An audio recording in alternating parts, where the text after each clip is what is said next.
Hello, friends.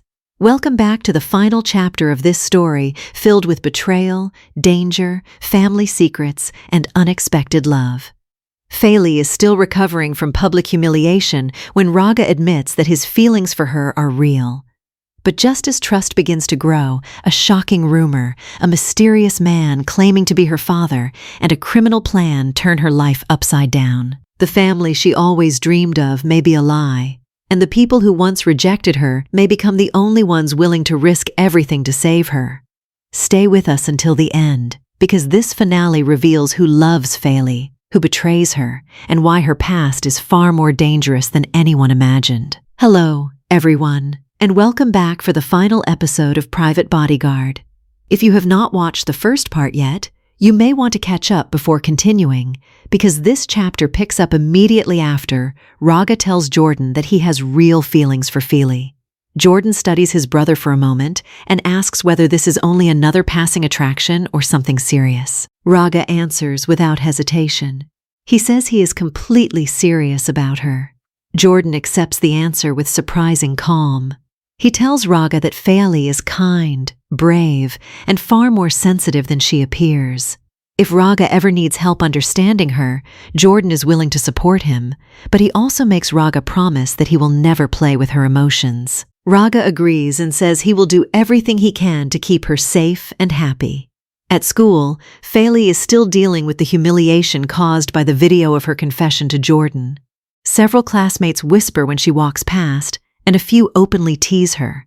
Before the situation can become worse, Raga steps between them and tells everyone to back off. Helga and Nibiru join him, and the four of them leave together. From across the hallway, Chloe watches with growing jealousy. She tells her friends that Faley was rejected by Jordan and has already moved on to Raga. According to Chloe, Faley may eventually target Helga or Nibiru too. Her friends laugh and say none of the brothers would ever take Faley seriously, but Chloe is no longer convinced. She can see that Raga's behavior around Faley has changed. That night, Faley sits alone in her room and writes in her diary. Jordan's rejection has reopened every old wound she has tried to hide.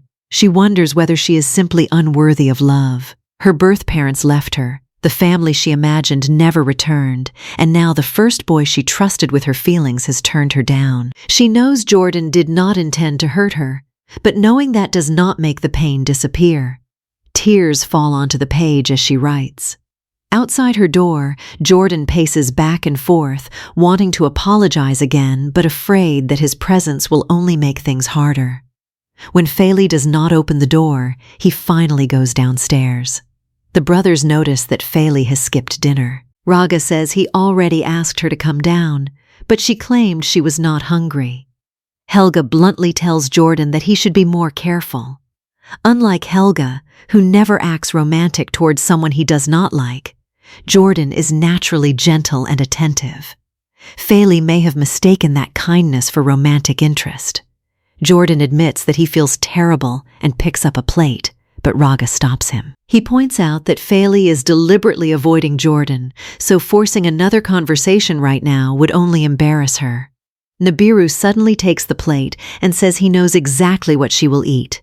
A few minutes later, Faley quietly steps into the hallway and finds Nibiru waiting with her favorite fried rice. He tells her she does not have to forgive Jordan immediately, but she should not shut him out forever. Jordan is genuinely worried and deserves a chance to explain himself after she has had time to calm down. Faley thanks Nibiru, takes the food, and returns to her room. The following morning, Jordan again tries to speak with her, but Faley politely escapes before he can say much. Once inside her room, she checks her phone and discovers that the embarrassing video has been uploaded again. The clip is spreading even faster than before. Comments are piling up, and strangers who know nothing about her are laughing at her pain. Overwhelmed, she begins crying and accidentally knocks a decorative piece from the table. It shatters loudly. Raga hears the crash and rushes inside, afraid that she has been injured. Faley shows him the screen and says someone is determined to keep humiliating her. Raga promises he will find the person responsible. She blames herself for confessing to Jordan in the first place and says she should have known better than to believe anyone could love her. Raga immediately rejects that idea. He reminds her that she is the person who steps forward whenever someone weaker is being mistreated. She protects strangers, takes care of children, works harder than anyone around her, and still finds room to care about other people's problems. He tells her that knowing her has changed him. Feli manages a weak smile and jokes that hearing such kind words from the same boy who constantly annoys her is making her emotional. Raga laughs, then says they need to stop crying and start investigating. Because the video first appeared through a student council account, Raga suggests contacting Hama. Hama understands the school's online systems better than most students. Feli messages him and asks to meet at a cafe. Hama arrives quickly, excited that she called, but his expression changes when he sees Raga sitting beside her. Raga explains that they need to identify whoever accessed the council account and uploaded the video. Hama teasingly asks how the two of them ended up working together. Feli says that story will take too long and asks him to focus on the problem. Hama opens his laptop, checks the account history, and traces the login records. After several minutes, he becomes unusually quiet. Feli asks what he found. Hama turns the screen toward them and reveals that the suspicious login came from Chloe's device. Feli refuses to believe it. Chloe was her closest childhood friend at the orphanage. Even after Chloe pushed her away at school, Feli still hoped their friendship could be repaired. Hama checks again and says there is no mistake. Chloe illegally accessed the account and uploaded the video herself. The truth leaves Feli speechless. Betrayal from an enemy would have hurt, but betrayal from someone she once considered family feels much worse. As they leave the cafe, Raga asks how long she has known Chloe. Feli explains that they grew up together and that Chloe was the first real best friend she ever had. After Chloe was adopted, she created a new life and began pretending the orphanage had never existed. Recently, she returned, apologized, and encouraged Feli to confess to Jordan. Feli now realizes the apology was only a trap designed to produce another humiliating video. She says she no longer knows whom she can trust. Raga tells her to trust him. He cannot erase what Chloe did, but he promises he will never use Feli's pain against her. To distract her, Raga takes Feli to his design shop. He is working on a concept drawing for a custom car and asks for her help. Feli is surprised that he knows she can draw. Raga says he knows more about her than she realizes. Feli agrees to help only after negotiating a reward. Raga offers to teach her how to drive. They spend the entire afternoon sketching, correcting proportions, arguing over colors, and laughing whenever one of them makes a ridiculous suggestion. For the first time since the video resurfaced, Feli forgets about the school gossip. Later that night, Feli wakes up thirsty and heads downstairs. A message from Jordan arrives, inviting her to hear the first song he has completed. She meets him in the music room, where he plays the track. The melody is sincere but still rough, and Feli eventually laughs at one unexpectedly dramatic section. Jordan laughs too and says he needed her honest reaction. He asks her to accept the song as an apology. He never wanted to embarrass her or make her believe he was promising a relationship. Feli says he does not need to keep apologizing. She misunderstood his kindness, and she now wants them to be best friends. Jordan is relieved and asks whether she truly means it. She says she does. Meanwhile, Raga is alone looking through several pictures of Feli. Helga and Nibiru catch him smiling at the screen and immediately begin teasing him. Raga insists he was only checking the photos for no particular reason, but his brothers clearly do not believe him. Embarrassed, he closes the phone and leaves. Hama soon contacts Fiali with a plan that will force Chloe to confess. The next morning, Fiali gives Raga the completed car design before they leave for school. John asks whether she is comfortable living in the house. Feli says she feels safe there. John tells her that if things continue smoothly, he will soon begin the next stage of the adoption process. At school, Raga gives Feli a new phone with a private number known only to him. That way, strangers cannot continue sending abusive messages and copies of the video. Feli refuses at first, but Raga says it is only temporary and that he will take it back when the situation is over. In the cafeteria, Chloe approaches Feli with a fake smile, but Feli walks past without responding. Chloe cannot understand why her usual performance is no longer working. Moments later, she receives an anonymous note saying someone has proof that she uploaded the video and demanding a meeting. When she arrives at the chosen location, Hama is waiting. He tells her that the evidence can disappear if she transfers 10 million into his account. Panicked, Chloe agrees. Hama then reveals that he recorded the entire conversation. He says she must confess to the teacher or the recording will be released. With no way out, Chloe admits everything. The teacher says private humiliation and online harassment cannot be treated as a harmless prank. Hama suggests that Chloe publicly apologize on the same platform she used to attack Feli. Chloe refuses, but the teacher insists. If the apology is public, other students may think twice before committing the same abuse. Chloe records a video admitting that she accessed the council account, posted the confession clip, and deliberately encouraged people to mock Feli. Once the video spreads, the school finally understands the truth. Raga later asks whether Feli feels better now that the culprit has been exposed. Sonia tells her that no one will dare bully her while Raga is standing beside her. Chloe, however, has not truly changed. She visits Miss Ida at the orphanage and learns that John plans to adopt Feli. She then goes to John's home, sees Feli leaving with the 4 brothers, and secretly takes a picture. Even after being publicly exposed, Chloe is already searching for a new way to damage her former friend. At the same time, Jordan visits the man who promised to manage his music career. There he discovers the manager is a fraud who collected money from young artists and disappeared whenever they asked for results. Police have arrested him, and Jordan realizes his savings are gone. Devastated and ashamed, he calls Feli first. She tells him to come home and be honest with his father. John may be angry at first, but hiding the truth will only make the situation worse. That evening, Jordan explains everything. John reacts harshly, asking how a student at an elite school could hand over so much money without checking the man's background. Hurt, Jordan says he made a foolish choice because no one was there to guide him. He walks away before the argument can grow worse. Raga follows and reminds Jordan that he is not alone. As the oldest brother, Raga wishes Jordan had trusted him earlier, but he promises that Helga, Nibiru, and he will support Jordan through the consequences. Feli also speaks privately with John. She admits she overheard the argument and says Jordan was trying his best to build something meaningful. He needs guidance, not humiliation. John recognizes that she is right. He goes to Jordan's room, apologizes, and says he is proud that his son was brave enough to pursue music.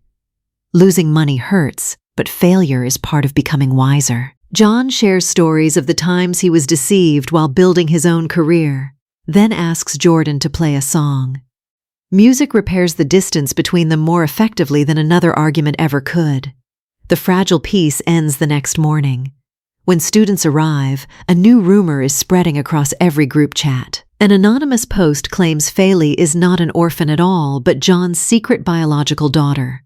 The writer suggests that adoption is only a cover story and that John has been hiding an affair for years. Raga, Jordan, Helga, and Nibiru see the post before Feli can explain anything.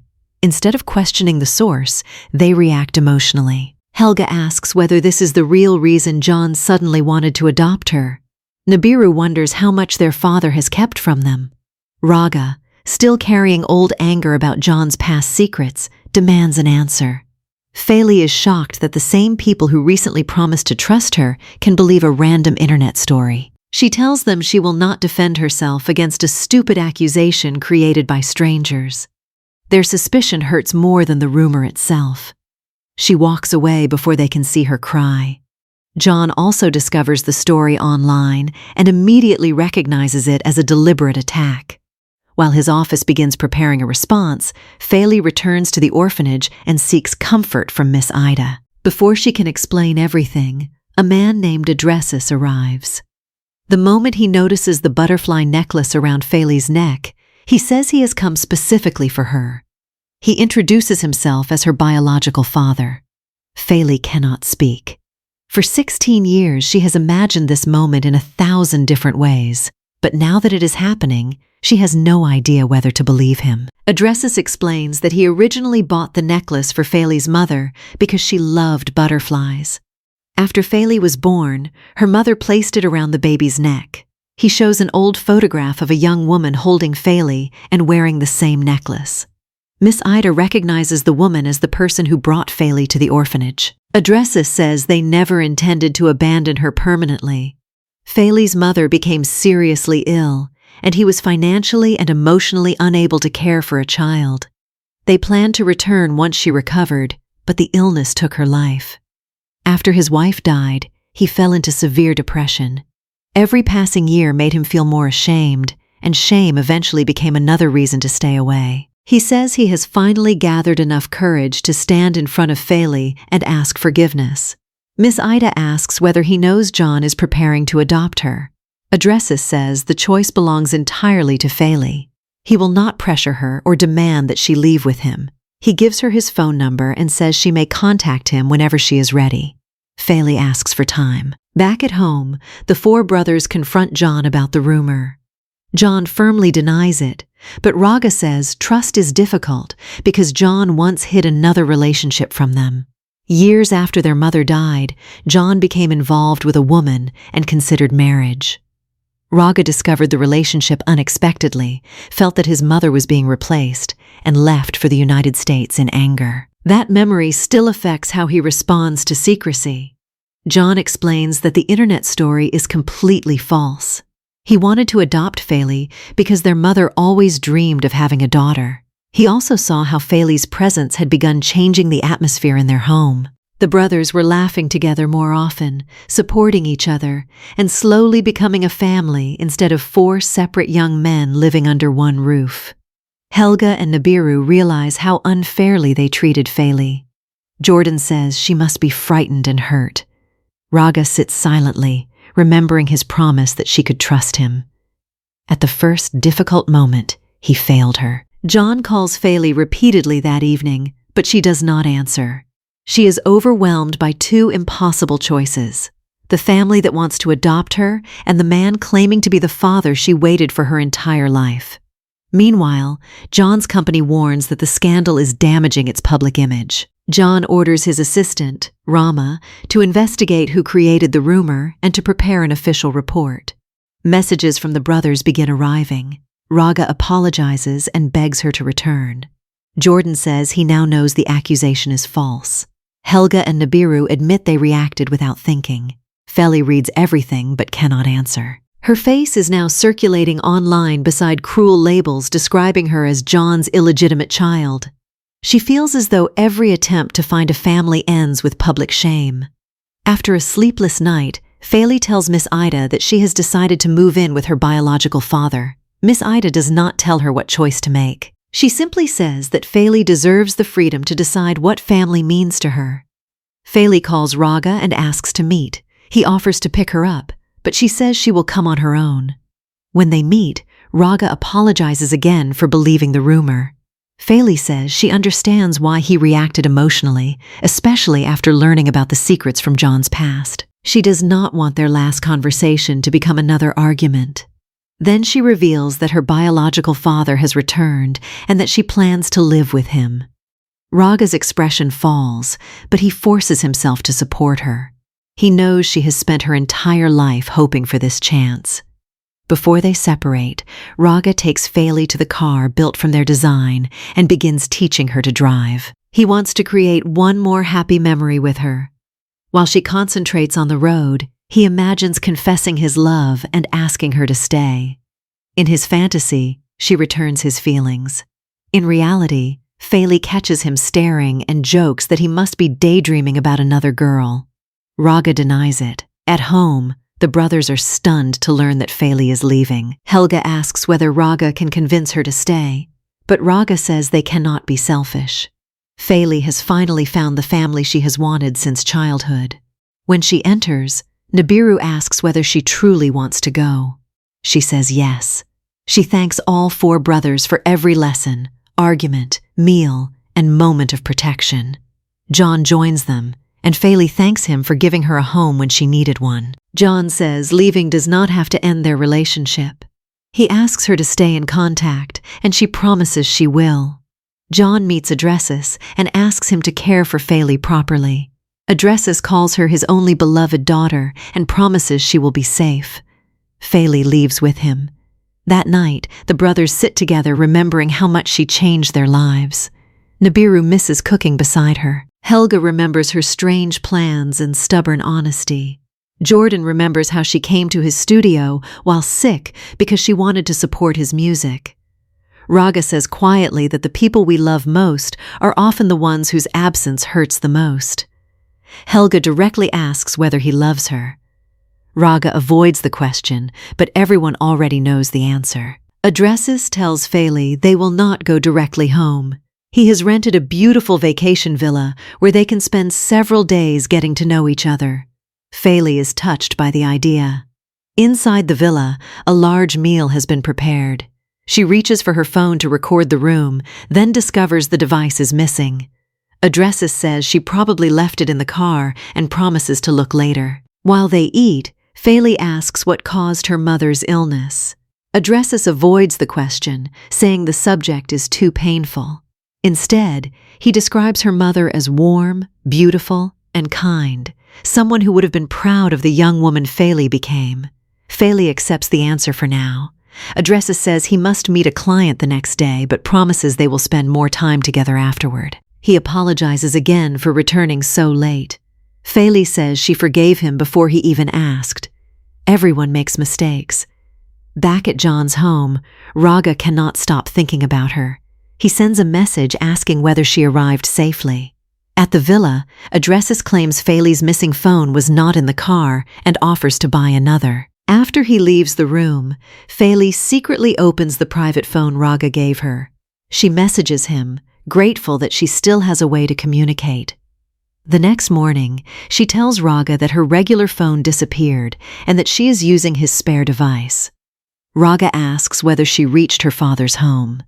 Feli explains they are spending 3 days at a villa first. He tells her to enjoy the trip, but the details make him uneasy. Adressis enters and notices the second phone. Feli says it belongs to a friend. He pretends not to care and leaves for his meeting. Outside, however, he orders 2 men to watch her closely. Their respectful language makes it obvious that they are not ordinary employees. They are guards, and Adressis is giving them instructions like a criminal protecting valuable property. At breakfast, Helga says he misses Feli's fried rice. The brothers realize how empty the house feels. Raga tells John that Feli has not reached her father's home and is staying at a remote villa. John's concern returns. He asks Rama to investigate whether Adressis is truly who he claims to be. Jordan encourages Raga to confess before Feli moves farther away. Helga and Nibiru agree. If Raga waits, he may lose the chance forever. Meanwhile, Rama reports that official records show a man named Adressis did have a daughter named Feli. For a moment, John relaxes, believing the story has been confirmed. Raga drives toward the villa. Feli goes outside to explore, but 2 bodyguards follow. She asks for privacy. They refuse, saying her father ordered them to remain close because the area is unsafe. She calls Raga and shows him the scenery through video. When she asks whether he is driving, Raga claims he is heading to a shopping mall.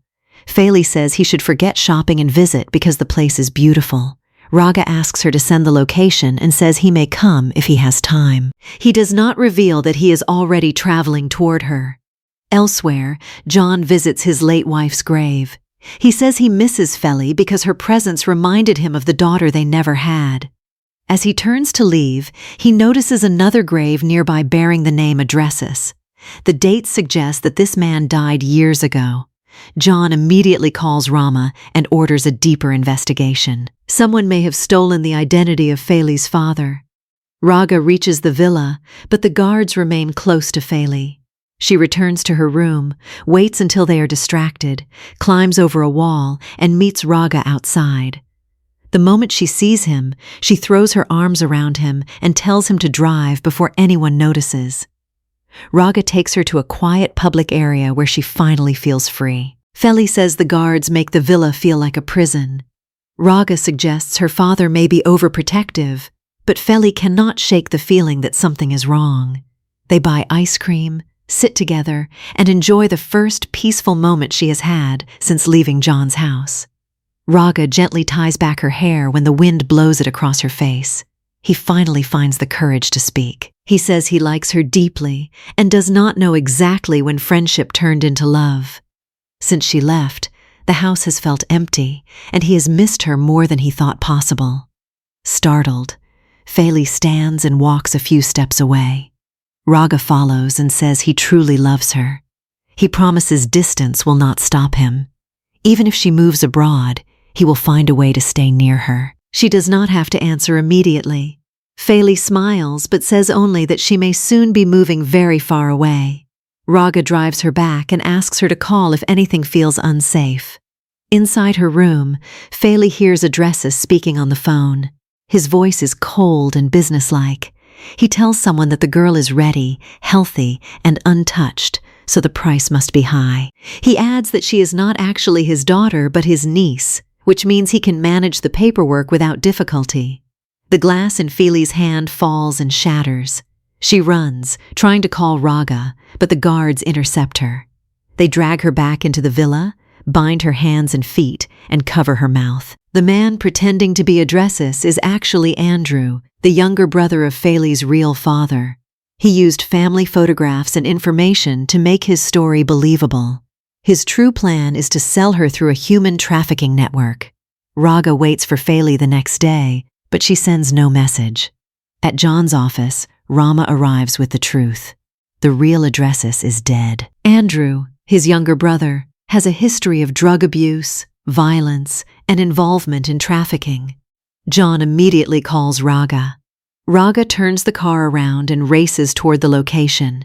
He approaches quietly and overhears Andrew discussing Feli with a client. His brothers call and demand the address.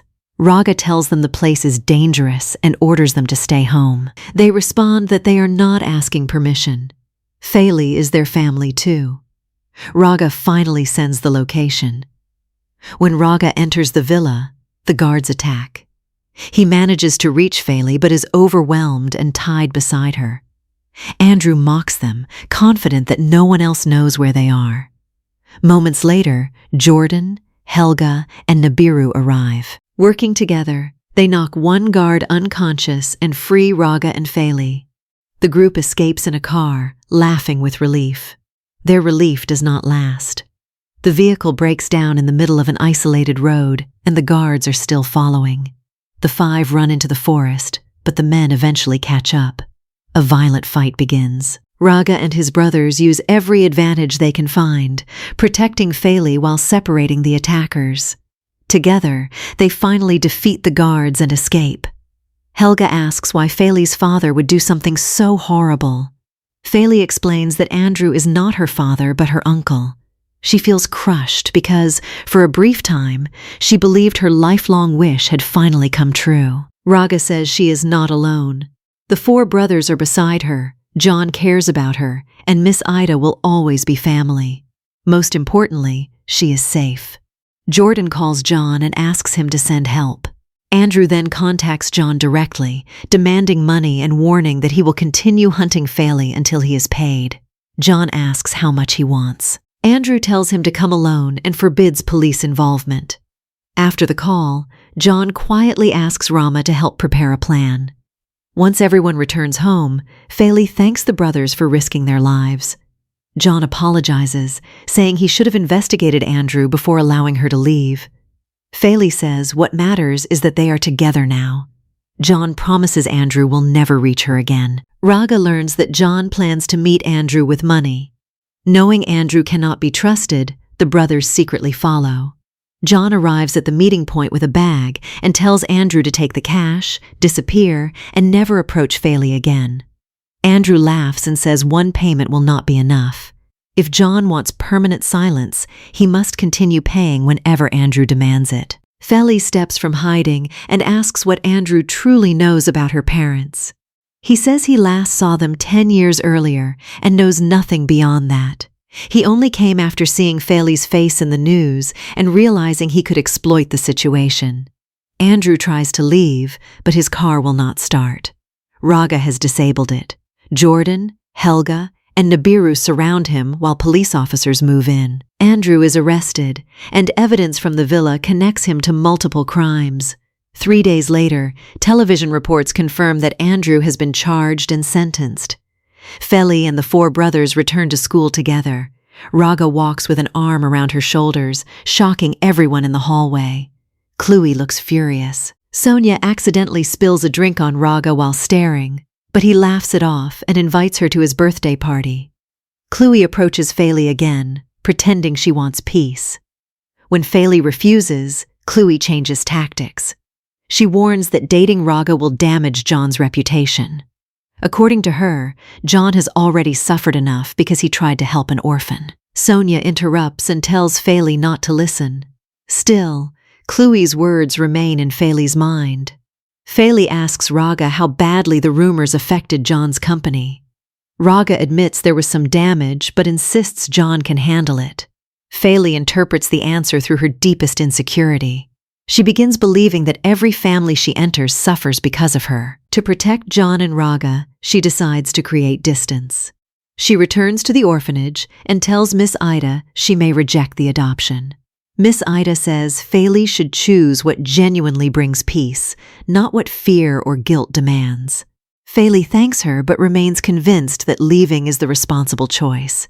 That night, Feli tells John she still wants to believe her parents may return someday. Because of that hope, she cannot accept the adoption. John respects her decision and promises never to force her. He asks her not to disappear from their lives and reminds her that she is always welcome in their home. Feli agrees. She also asks him not to tell the brothers yet because she wants to explain the decision herself. The next event is Raga's birthday. Feli arrives with Jordan, Helga, and Nibiru after getting ready at a salon.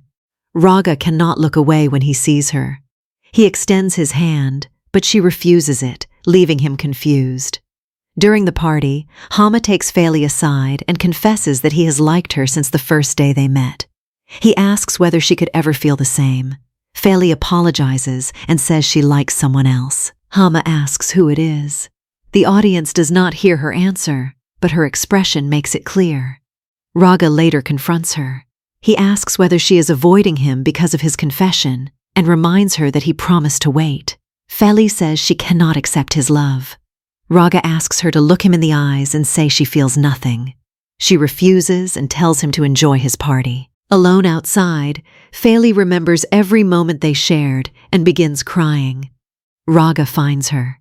He says seeing her hurt is unbearable because he truly loves her. Feli finally admits the real reason for pushing him away.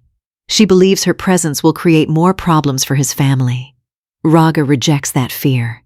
He says no rumor, business problem, or outsider can decide whom he loves. He promises she will never face anything alone again. Feli can no longer hide her feelings and tells him she loves him too. She reveals that when Hama asked whom she liked, she said Raga's name. Jordan, Helga, and Nibiru arrive and celebrate the new relationship. They tease the couple and ask whether they are officially boyfriend and girlfriend. Feli smiles and says yes, but she has another announcement. She has told John she will not accept the adoption and will return to the orphanage because she still wants to wait for the truth about her parents.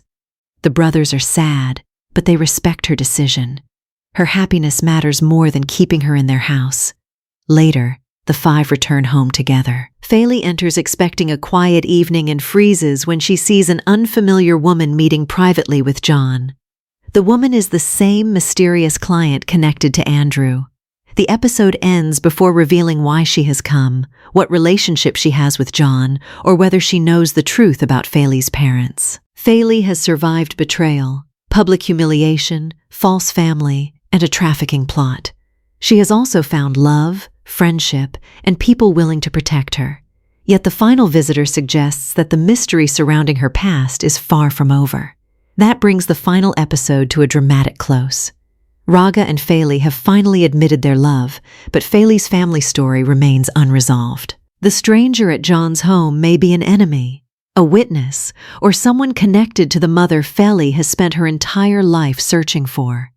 A second season could reveal whether Feli returns to the orphanage, remains close to John's family, or discovers that the home she wanted was already beside her all along. What makes this final chapter work is that nearly every character is forced to confront the difference between saying someone is family and actually behaving like family. At the beginning, Raga believes protecting Feli means confronting anyone who insults her. By the end, he understands that real protection also requires trust. When the rumor about John appears, he reacts from fear and allows an anonymous post to matter more than Feli's word. His regret becomes important because it changes the way he responds after Andrew takes her. This time, Raga does not hesitate, question her story, or wait for someone else to act. He goes directly toward the danger. Jordan follows a different path. Feli mistakes his kindness for romantic affection, but Jordan refuses to accept love he does not genuinely feel. His rejection hurts her, yet his honesty is ultimately more respectful than pretending. Later, when his music dream collapses, Feli returns the same compassion he once showed her.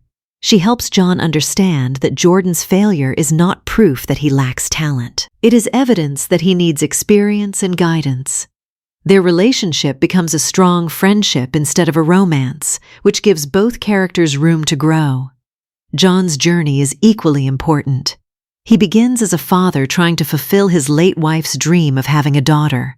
However, adopting Feli slowly becomes more than a promise to someone who is gone. He grows attached to Feli because she brings honesty, warmth, and balance into the house. She challenges his sons, encourages Jordan, softens Nibiru and Helga, and forces Raga to think beyond himself. John's willingness to respect Feli's final decision proves that his affection is not about ownership.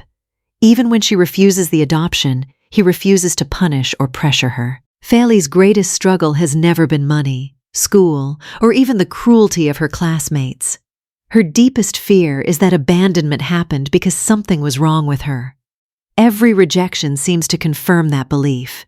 Jordan's answer, Chloe's betrayal, the brothers' suspicion, and Andrew's deception all strike the same wound. That is why Raga's promise matters. He does not simply tell her she is beautiful or special. He shows up when she is embarrassed, frightened, angry, and uncertain. His love becomes meaningful only after he learns to trust her during those difficult moments. Chloe represents the danger of allowing shame to become cruelty. She was once an orphan like Feli, but after being adopted, she became desperate to erase that identity. Feli's arrival threatens the perfect story Chloe built about herself. Instead of accepting her past, she attacks the person who remembers it. Her schemes are not driven by strength. They come from fear that the school will see her as the same vulnerable girl she used to be. Unfortunately, she chooses humiliation rather than healing, and every attempt to destroy Feli only exposes more of her own insecurity. Andrew offers a darker version of false family. He uses blood relation as a weapon, knowing that Feli has waited years to hear the word daughter. His story succeeds because it gives her exactly what she wants to believe. The necklace, the old photograph, and his knowledge of her mother create enough truth to hide a terrible lie. The situation reminds the audience that family titles mean nothing without care, responsibility, and safety. Andrew shares Feli's blood, yet John, Miss Ida, and the four brothers behave far more like family than he ever does. The rescue also shows why the brothers have changed. Earlier, they treated Feli as an intruder who threatened their home. At the villa, none of them questions whether she belongs with them. Jordan, Helga, and Nibiru ignore Raga's warning and rush into danger because leaving her behind is no longer possible. They do not rescue a temporary guest or a possible adopted sister. They rescue someone they already consider family. Feli's decision to reject the adoption may feel frustrating after everything John has done, but it fits her emotional journey. She is not rejecting his love. She is holding on to the unanswered question that has shaped her entire life. Until she learns the truth about her parents, accepting a new legal identity feels like closing a door she is not ready to close. John understands this, which is why their bond survives the decision. The mysterious woman in the closing scene creates one final question. Andrew claimed he knew almost nothing about Faley's parents, but his client may know far more. She could be connected to the trafficking network, John's past, or Faley's mother. Her arrival immediately after Andrew's arrest cannot be a coincidence. Faley may have escaped one false story only to discover that the truth is more complicated than she imagined. For American viewers, the emotional hook is clear. This is not simply a wealthy family romance. It is a story about belonging, digital bullying, broken trust, and the courage to choose people who repeatedly choose you. Faley enters the brothers' home believing she must earn the right to stay. By the finale, she learns that love is not a prize given to perfect people. It is built through apologies, loyalty, difficult conversations, and the decision to return after conflict. Raga and Faley's romance succeeds because it grows out of conflict rather than instant perfection. He begins as one of the people trying to push her away. She refuses to be intimidated, exposes his selfish behavior, and gradually forces him to become more thoughtful. Raga, in return, becomes the person who reminds Faley that one rejection does not define her value. Their relationship will still face challenges, especially if John's reputation continues to suffer, but both now understand that silence creates more damage than honesty. If the story continues, the next season could explore Faley balancing her independence with the love she found in John's family. It could also reveal whether Raga can support her dreams without becoming controlling, whether Jordan rebuilds his music career, and whether Chloe finally accepts responsibility for the person she has become. Most importantly, it could answer the question Faley has carried since childhood: what truly happened to her mother and father? Her search is finally beginning.